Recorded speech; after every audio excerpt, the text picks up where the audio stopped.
Good morning दोस्तों। हमारे Bharat classes में आप लोगों का स्वागत है। जैसे कि मैं प्रीवियस क्लास में आप लोगों को पढ़ा चुका हूँ भाषा और व्याकरण। ठीक है, भाषा और व्याकरण से रिलेटेड मैं कुछ टॉपिक प्रीवियस क्लास में बता भी चुका हूँ, लेकिन एक टॉपिक एक पॉइंट में छूट गया था। वो भी क्या कि हमें हिंदी व्याकरण में क्या क्या पढ़ना है, हमें हिंदी व्याकरण में क्या क्या पढ़ना है। आइए आज हम लोग जानते हैं, जाने। ठीक है, जैसे कि हिंदी व्याकरण में आपको सबसे पहले ये मैं बताना चाहता हूँ कि इसका सिलेबस जाने और सिलेबस के अंदर क्या क्या होता है। सबसे पहला जो टॉपिक है हमारा भाषा और व्याकरण। सबसे पहला टॉपिक क्या है? भाषा और व्याकरण। जैसे कि हमारे प्रैक्टिकल लाइफ में, हमारे भौतिक जीवन में किन किन भाषाओं का और कितना उपयोग है उसको हम लोग जानेंगे। ठीक है, और व्याकरण से आप क्या समझते हैं ये हम व्याकरण के टॉपिक में जानेंगे। ठीक है, अगला आपका जो सेकंड टॉपिक है वो है ध्वनि विचार।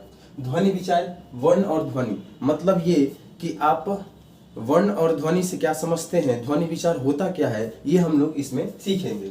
थर्ड आपका टॉपिक है संधि। संधि क्या होता है भाई, ये भी आपके मन में विचार चल रहा होगा, ये भी आपके मनोमस्तिष्क में ये एक प्रश्न घूम रहा होगा कि संधि क्या होता है, संधि कितने प्रकार के होते हैं, संधि कहाँ कहाँ किस प्रकार से हम संधि का उपयोग करना चाहते हैं और कहाँ कैसे करना है, ये हम लोग संधि चैप्टर में अध्याय में पढ़ेंगे। ठीक है, उसके बाद है शब्द विचार। शब्द विचार क्या होता है, ये हम लोग शब्द विचार के विषय में पढ़ेंगे। संज्ञा होता है हिंदी व्याकरण के अंतर्गत, संज्ञा सर्वनाम, विशेषण, क्रिया, अव्यय, लिंग, वचन, कारक, काल, उपसर्ग, प्रत्यय, पुनरुक्ति, वाक्य विचार, सामान्य अशुद्धियां, श्रुतिशम, विनार्थक शब्द, विपरीतार्थक शब्द, समानार्थक शब्द या पर्यायवाची, अनेक शब्दों के एक शब्द, ये जितनी भी हैं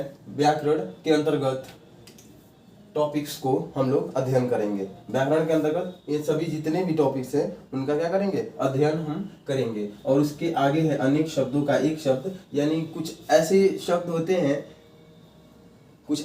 होते हैं जो बहुत ही लंबी फ्लो में बोलते हैं, हम उसको एक शब्द में भी हमें उत्तर दे सकते हैं। जैसे कहा जाता है ना कि एक शब्दों में उत्तर देना है, यानी अनेक शब्दों में नहीं देना है, तो वो हम यहाँ पर सीखेंगे। विशेष्य से विशेषण कैसे बनता है ये हम इसमें सीखेंगे। ठीक है, और आपका 25 नंबर में क्या है, भाववाचक संज्ञा या भाववाचक संज्ञा बनाना। ठीक है, सहचर शब्द का रूप, विस्तार, अनेक शब्द, मुहावरे, कहावतें अथवा लोकोक्तियां, शब्दार्थ, अपठित गद्यांश और पद्यांश। अपठित अनसीन पैसेज आप इंग्लिश में पढ़े होंगे, अनसीन पैसेज।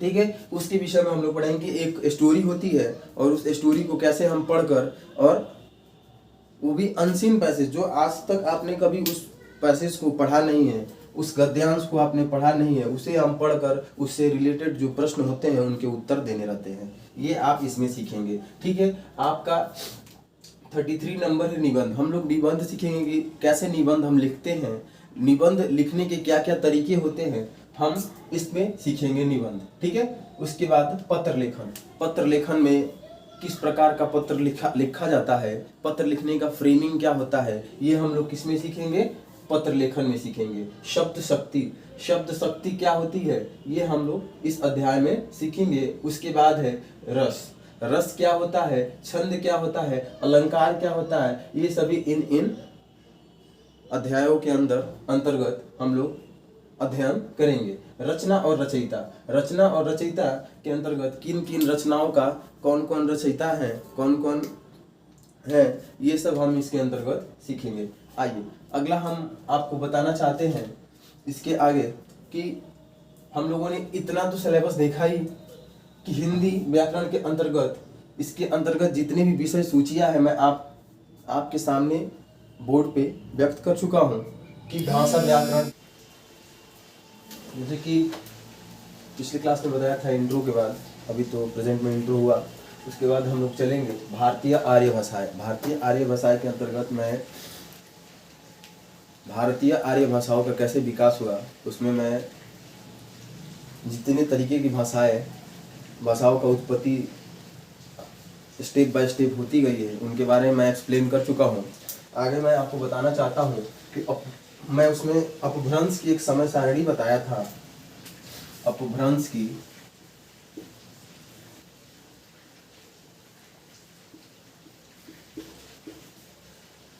सारणी बताया था, समय सारणी, जो 500 ईस्वी से 1000 ईस्वी तक था। इस अपभ्रंश के अंतर्गत कितनी भाषाएं आती है, मैं आपको ये बताने जा रहा हूँ। इस अपभ्रंश के अंतर्गत कितनी भाषाएं आती हैं, कितने अपभ्रंश होते हैं, ये हम लोग आइए सीखते हैं। ठीक है, जैसे कि अपभ्रंश समझिएगा।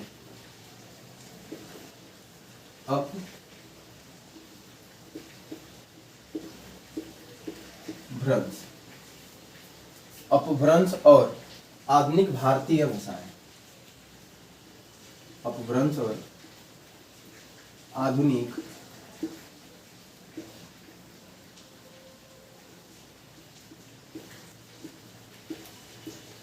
भारतीय भाषाएं।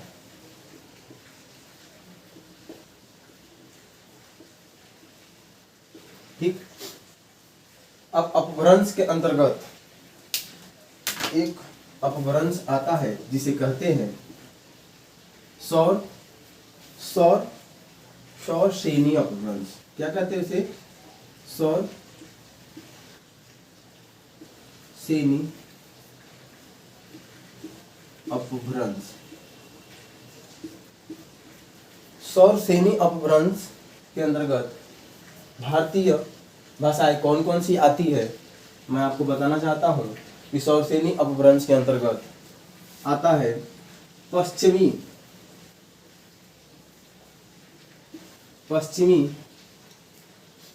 हिंदी। पश्चिमी हिंदी, ठीक है। इसके बाद आता है ब्रज भाषा। इसके बाद क्या आता है? ब्रज भाषा, ठीक है। सौर सेनी अपभ्रंश के अंतर्गत पश्चिमी हिंदी, ब्रज भाषा, और तीसरा आता है राजस्थानी।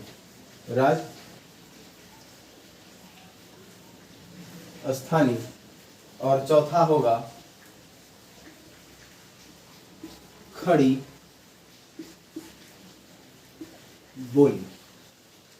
ठीक, नेक्स्ट आपका है पैसाची। नेक्स्ट क्या है? पैसाची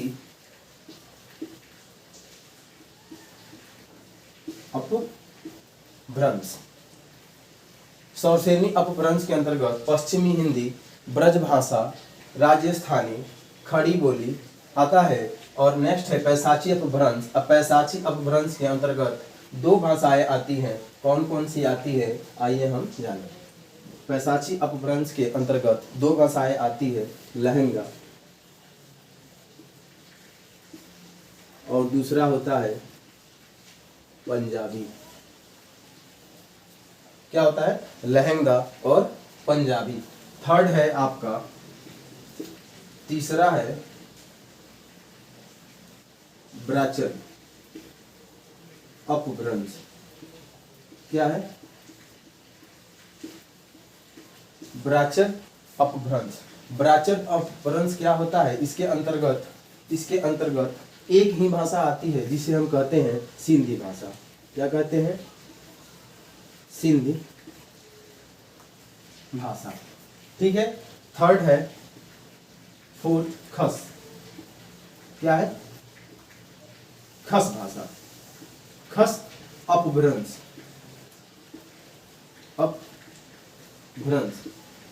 खस अपभ्रंश के अंतर्गत कितनी भाषाएं आती है? पहाड़ी आती है,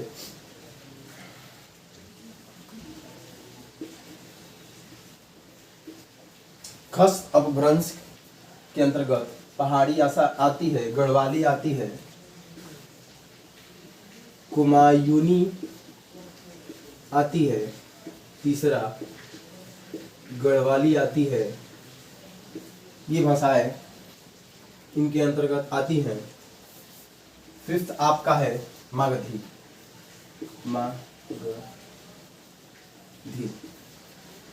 मागधी के अंतर्गत आधुनिक भाषाएं कौन कौन सी आती है? बिहारी,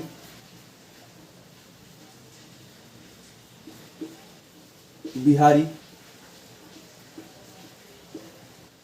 बंगाली, बिहारी, बंगाली, उड़िया,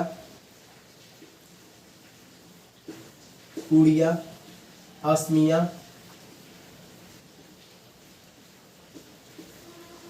असमिया इत्यादि भाषाएं आती हैं। और मैं आपको बता दूं, जो छठा है अर्धमगधी। क्या है? अर्ध मगधी अपभ्रंश।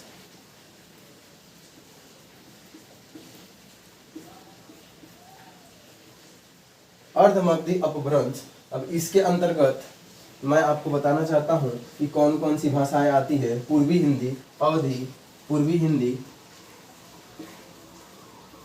पूर्वी हिंदी, अवधी, उसके बाद छत्तीसगढ़ी, छत्तीसगढ़ी, और एक और भाषा आता है अर्धमगधी के अंतर्गत, उसे हम कहते हैं बघेली। क्या कहते हैं? बघेली। अपभ्रंश के अंतर्गत 7 अपभ्रंश होते हैं।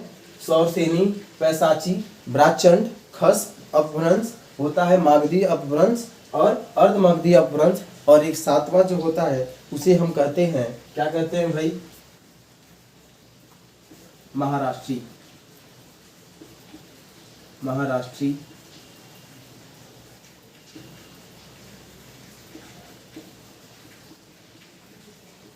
अपभ्रंश। महाराष्ट्री अपभ्रंश के अंतर्गत, महाराष्ट्री अपभ्रंश के अंतर्गत कौन सी भाषा आती है? मराठी। क्या आती है? इसे हम रेड से इंडिकेट कर रहे हैं।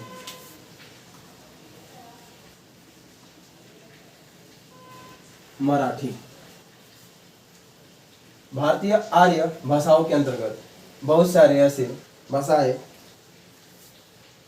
आती हैं, लेकिन अपभ्रंश का जो मैंने टाइमिंग बताया था 500 ईस्वी से 1000 ईस्वी तक, और इसके बाद की भी एक भाषा है जो अभी मैं आपको बताऊंगा। उससे पहले अपभ्रंश की बात जब बात आई है तो अपभ्रंश के अंतर्गत सौरसेनी अपभ्रंश, पैसाची अपभ्रंश, ब्राचंड अपभ्रंश, उसके बाद खस अपभ्रंश, मगधी अपभ्रंश, अर्धमगधी अपभ्रंश और महाराष्ट्री अपभ्रंश। इतनी 7 अपभ्रंश होते हैं। और इनके अंतर्गत जुड़े हुए जो इनके अंतर्गत बोली जाती है वो भाषाएं हैं पश्चिमी हिंदी, ब्रज भाषा, राजस्थानी खड़ी बोली। पैसाची अपभ्रंश के अंतर्गत, पैसाची अपभ्रंश के अंतर्गत मैं आपको बताना चाहता हूँ कि 2 ही भाषाएं आती हैं, लैंगडा और पंजाबी। ब्राचंड अपभ्रंश के अंतर्गत सिंधी बोली जाती है और खस अपभ्रंश के अंतर्गत पहाड़ी, कुमायूनी और गढ़वाली। ठीक है। मगधी अपभ्रंश के अंतर्गत क्या क्या बोली जाती हैं भाषाएं, ये आपको मैंने बोर्ड पे यह व्यक्त किया है। बिहारी, बंगाली, उड़िया और बंगाली, बिहारी, उड़िया और असमिया, इतने प्रकार की भाषाओं का उल्लेख किया गया है। नेक्स्ट आपका टॉपिक है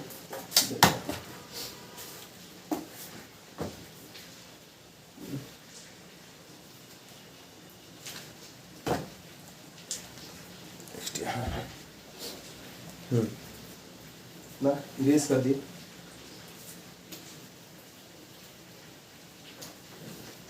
इसके बाद की जो बात की जाए, इसके बाद की जो बात की जाए,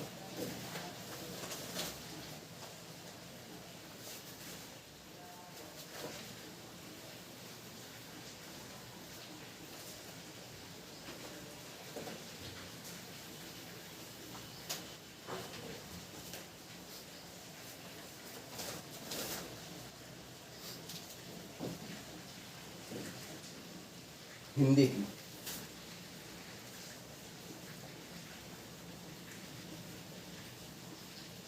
हिंदी भाई, हिंदी की भी तो अपभ्रंश के बाद किस भाषा का विकास हुआ? हिंदी भाषा का। और हिंदी भाषा का जो समय सारणी था वो 1000 ईस्वी से अब तक का मतलब वर्तमान समय तक हिंदी का जो समय सारणी था 1000 ईस्वी से वर्तमान समय तक। मैं आपको बता दूं, यदि हिंदी भाषा का मानक समय पूछा जाए कि हिंदी भाषा का मानक समय क्या होता है, यदि कोई व्यक्ति आपसे पूछता है कि हिंदी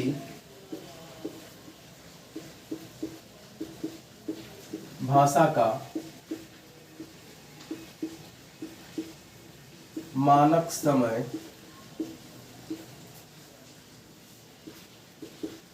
क्या होता है,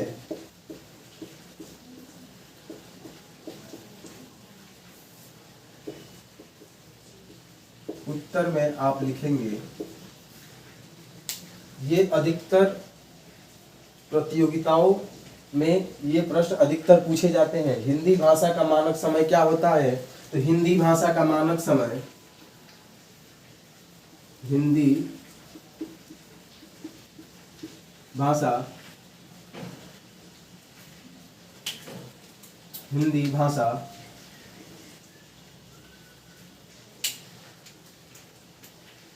का मानक समय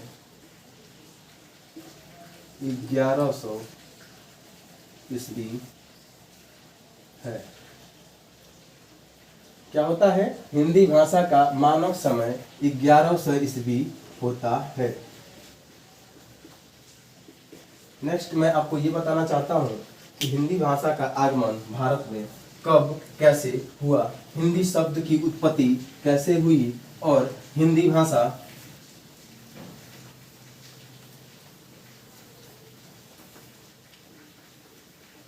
का विकास कैसे हुआ, आइए हम लोग जानें। ठीक है, सबसे पहले मैं ये आपको बताना चाहता हूँ आर्य कौन थे ये आपको मैं बताऊंगा। इससे पहले मैं आपको ये बताना चाहता हूँ कि हिंदी भाषा का आगमन हमारे भारत देश में कैसे हुआ, ये आप जानिए। इसमें यह है कि हिंदी भाषा का आगमन ईरानियों के थ्रू हुआ। कैसे हुआ? सिंधु नदी वो हमारे पूरे भारत की सबसे पुरानी नदी है। पूरे विश्व की सबसे बड़ी नदियों में से एक है सिंधु नदी। जिस नदी की उद्गम कहाँ होती है? तिब्बत में मानसरोवर के निकटतम इसकी उद्गम होती है। किसकी? सिंधु नदी की। अब मैं आपको बता, सिंधु नदी कहाँ है? ईरान के पास में। सिंधु नदी कहाँ है? ईरान के पास में।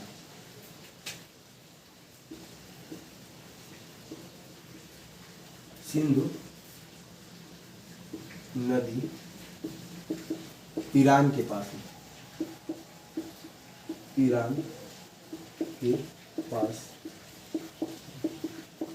अब मैं आपको बताना चाहता हूँ, जो ईरान के पास से गुजरती है ये नदी, सिंधु नदी पास से जो गुजरती है सिंधु नदी, ध्यान समझिएगा।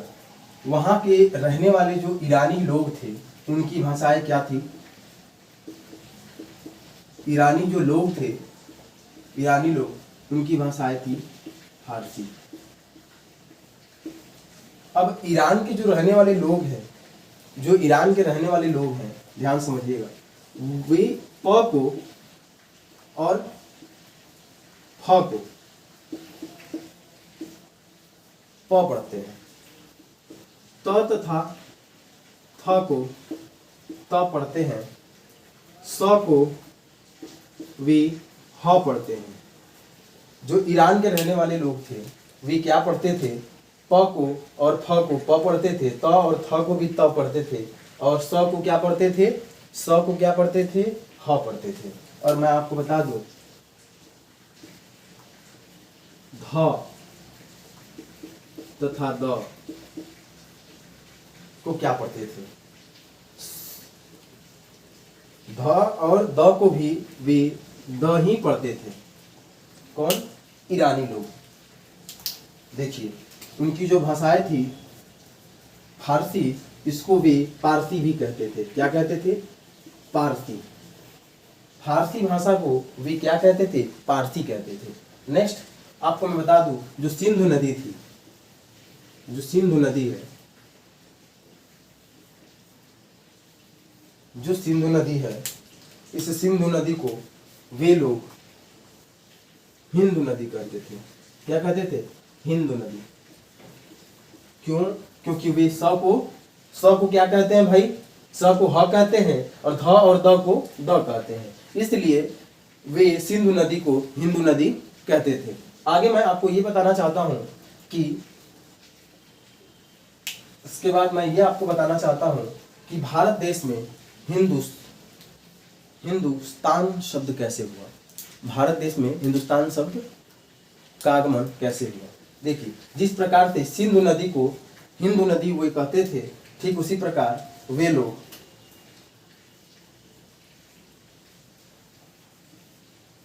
सिंधु प्लस स्थान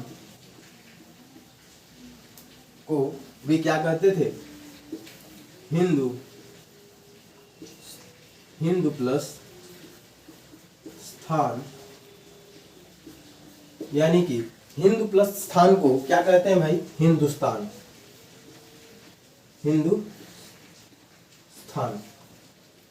हिंदुस्तान समझ पाए आप, समझ पा रहे हैं आप। ईरान में रहने वाले लोगों को फारसी कहते हैं, पार्सियन कहते थे, सॉरी, ईरान में रहने वाले लोगों को क्या कहते थे, पार्सियन कहते थे। और वहाँ की जो भाषा है वो फारसी है या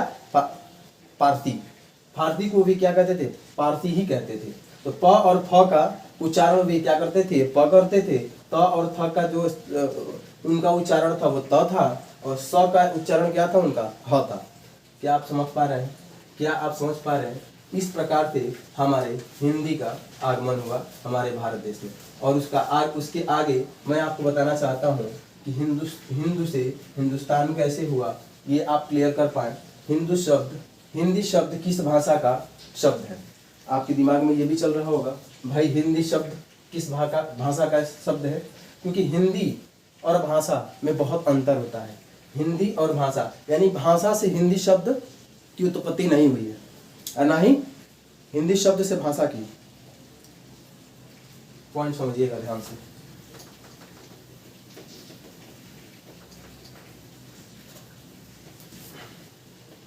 सबसे महत्वपूर्ण प्रश्न ये है, हिंदी शब्द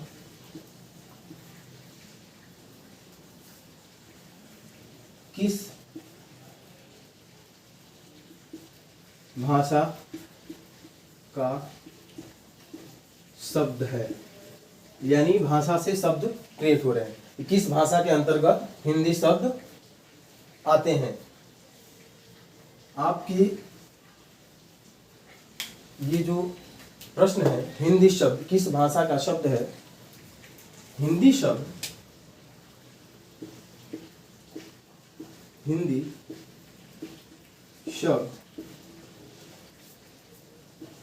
फारसी,